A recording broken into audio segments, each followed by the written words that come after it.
Hi, everyone. And I know we don't have a lot of time, so I'm going to go ahead and do the presentation about poem styles. I'm going to do it pre-recorded. So hopefully we have some more time for us to actually work on our own poems. I'm going to share my screen. So here we go. So selected poem styles. This is available in your week 2 folder, and it's available there now. So you can look at it either with me as I'm going through the presentation, or you can go ahead and stop and go on your own.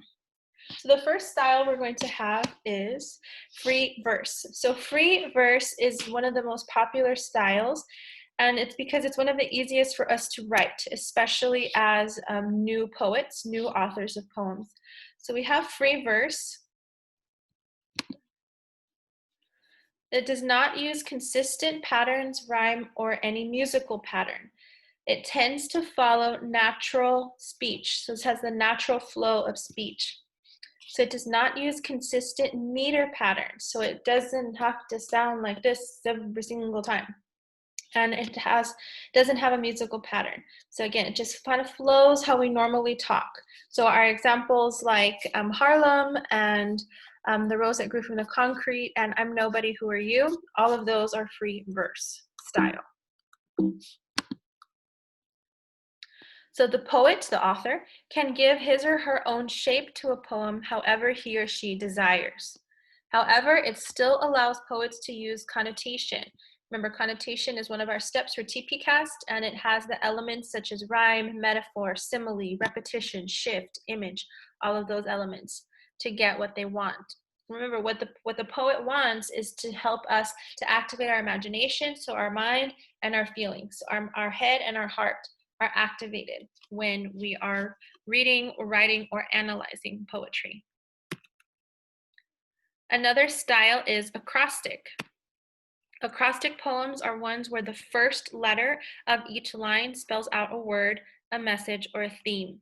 So for example, this poem here, funny, real, interesting, enjoyable, nice, and delightful. F-R-I-E-N-D, they spell friend vertically, and we have elements or characteristics of friends or a friendship in the horizontal lines. Here's another one. I know a lot of you, my students, enjoy Minecraft. So the word Minecraft makes sense vertically, and we have a poem that goes down horizontally as well. Mining down, block by block, I shall never ever stop. Each of us craft a pick, rich we shall become. After that, let's have some fun and celebrate till down goes the sun. So that's a poem that has to do about Minecraft and the fun and how you play in Minecraft. Here's another one about friends. So F-R-I-E-N-D-S. Friends are precious gifts, rare and hard to find. Invisible when life is good, even near when your sun doesn't shine. Nothing is ever too much, distance never too far, standing by your side when your dreams have passed you by. Here's another one about rainstorm. So R-A-I-N-S-T-O-R-M. Raindrops drip on my shoes, and more drops fall in ones and twos. I think of all my friends inside, not me, I think, I shall not hide. Stormy weather makes me run to puddles outside, so much fun. On rainy days, I'll always be running around for all to see. Mud and splashes cover me. So we have the idea of a rainstorm and then the experience of a rainstorm in one poem. So this is from my last name, from Ms. Molinar. M is for magical. You make the impossible happen. O is for open-minded, receptive to new ideas. L is for laughter. To know laughter is to know life. I is for intelligent, always wants to learn more. N is for nutty, full of silly and interesting things. A is for admirable, commanding our respect. R is for real, authentic in character. So more often than not, we see a lot of acrostic poems that have to do with people's names. And so if you feel inspired to do one about your own name, and particularly if you have a lot of letters in your name, that is a really good challenge. And hopefully all of those letters inspire you to write lines of a poem that are about you, that have to do with you. And that's what the practice should be right now. So you write an acrostic poem using the letters of your name. It could be your first name. Let's say you have a really short first name, maybe your middle name, maybe your last name, maybe your family name might be a good option if you want to write one about your family as well. The last type of style is called a haiku. So now the haiku is kind of, in my opinion, the opposite of a free verse because it has a lot of rules and it follows a very specific pattern each time. So a haiku poem is a short poem that has only 3 lines in total. The first line, line number 1, has 5 syllables. Line number 2 has 7 syllables. And line number 3 has 5 syllables. So it's always 5, 7, 5. It has to follow that pattern, and there's only 3 lines. So for us to remember what a syllable is a single, unbroken sound of a spoken or a written word. Syllables usually contain a vowel and other consonants. Sometimes syllables are referred to as the beats of spoken language. And sometimes we can clap for syllables. So if we say the word cat, cat, just 1 syllable. Water has 2. Computer has 3. Category has 4.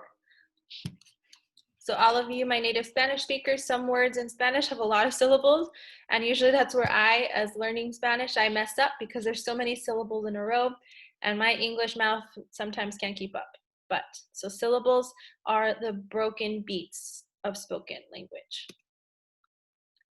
Okay, so we have to count lines. This poem here in gray is a poem, but we have 1, 2, 3 lines.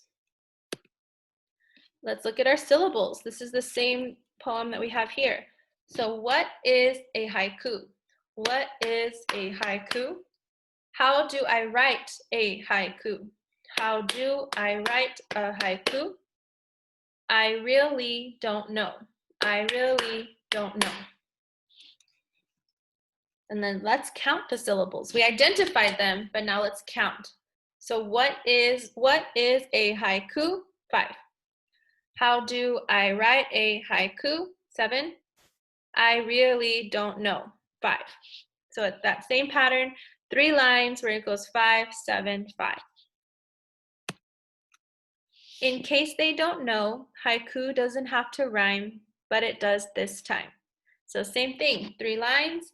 In case they don't know, haiku doesn't have to rhyme, but it does this time.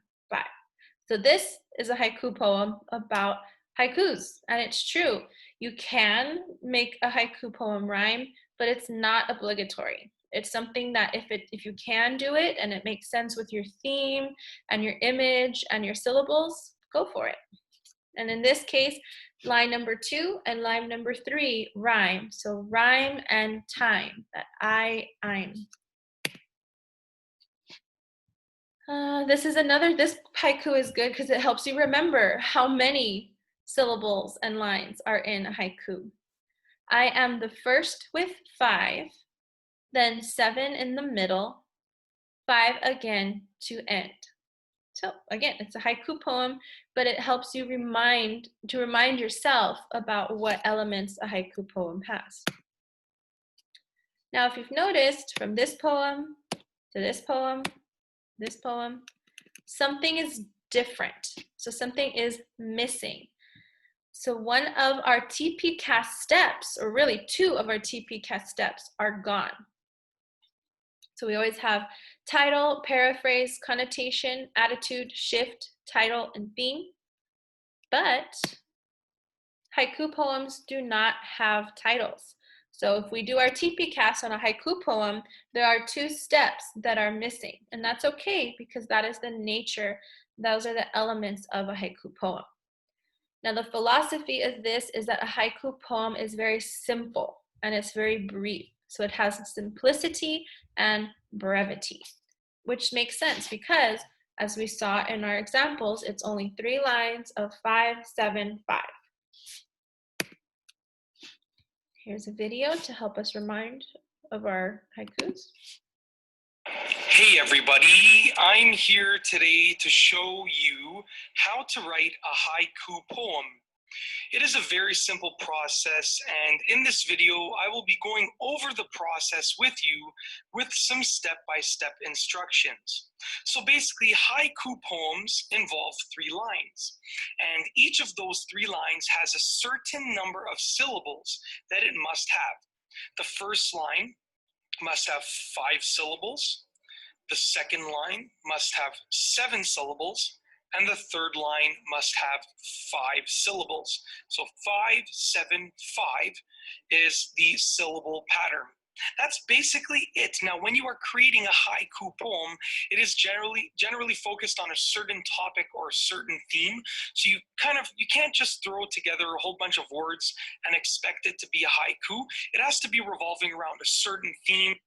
That's an important point that this person brings. So you can't just put words together to make syllables and there you go. So I have 5 syllables, 7 syllables, 5, I'm done.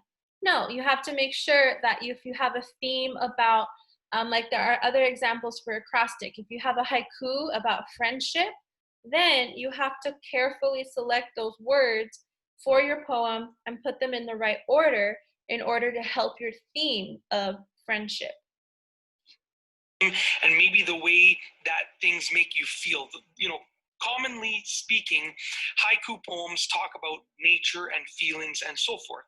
So I've created a very simple haiku poem as an example, and I'll be going over it with you. So we're going to start off with a beautiful day. A beautiful day. Now let's count the syllables. A beautiful day. 5 syllables. For the next line, I'm going to put always drives the pain away. Always drives the pain away. Let's count the syllables. Always drives the pain away. 7 syllables. And the third line, I'm going to put that's all I will say. So we'll go ahead and write that's all I will say. Let's count this.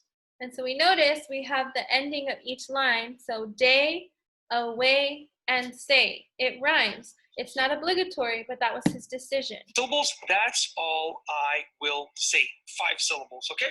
So let's go ahead and read the haiku poem that I have created. A beautiful day, that's 5 syllables. Always drives the pain away. That's 7 syllables. That's all I will say. That's 5 syllables. And that's basically it. And he's right, that's basically it.